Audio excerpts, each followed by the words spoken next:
Psalm 87. An incredible psalm, and one you probably wouldn't think of for a funeral service. 87 verse 5 says, "And the Most High himself will establish her. The Lord will count all those that he registers as his people, and he will say, this one was born here."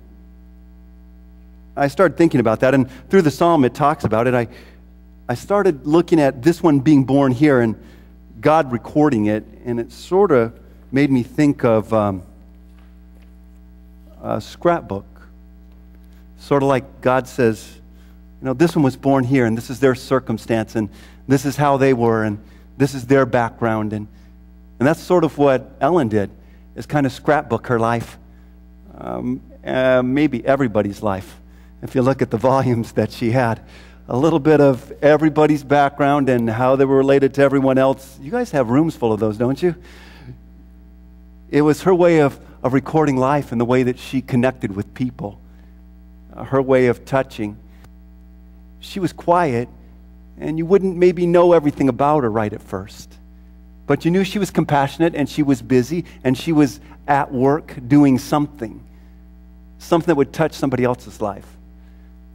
I think that it was 32 was the number that they had of officially those who were adopted in the foster home. But I've heard counts of up to 100 who she took care of and ministered to.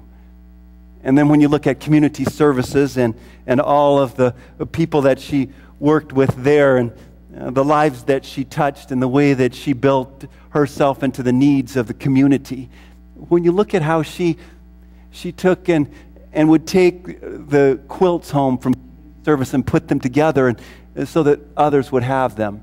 Or even for Leah, she would take all of the old bibbed overalls and bring them together, and quietly while he was gone on that old treadle machine, put them together, sew them, and so that at Christmas when he opened up, he had stacks of about 12 overalls that she had reconstructed for him.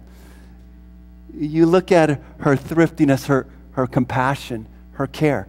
It came through in how she used her life for Jesus, how she ministered to people, how she'd reach out and touch people.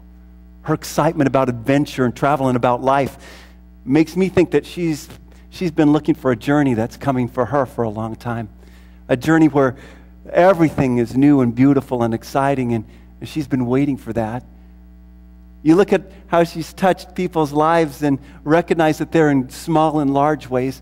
When we were around after the graveside service yesterday, somebody came to me and said, "See that right there?"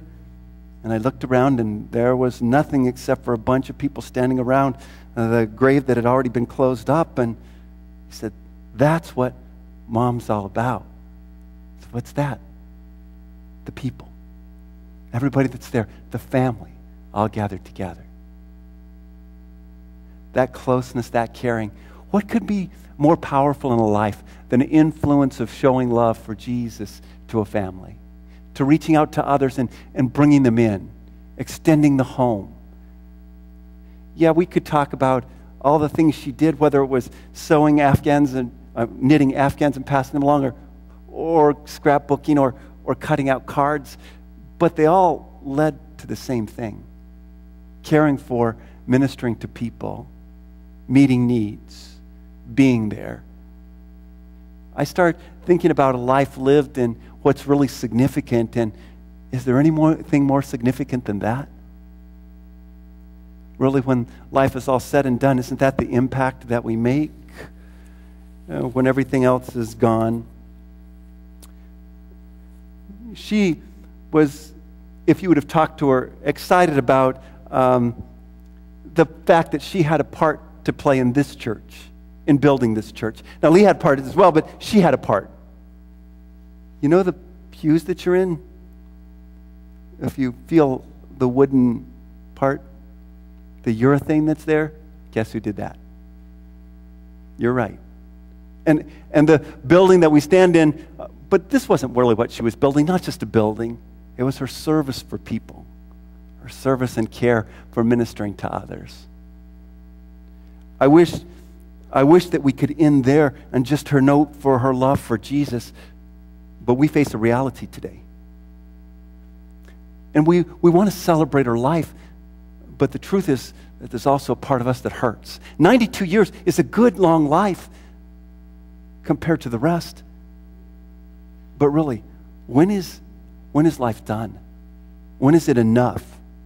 When are we tired of having somebody like that you want to keep around, well, forever?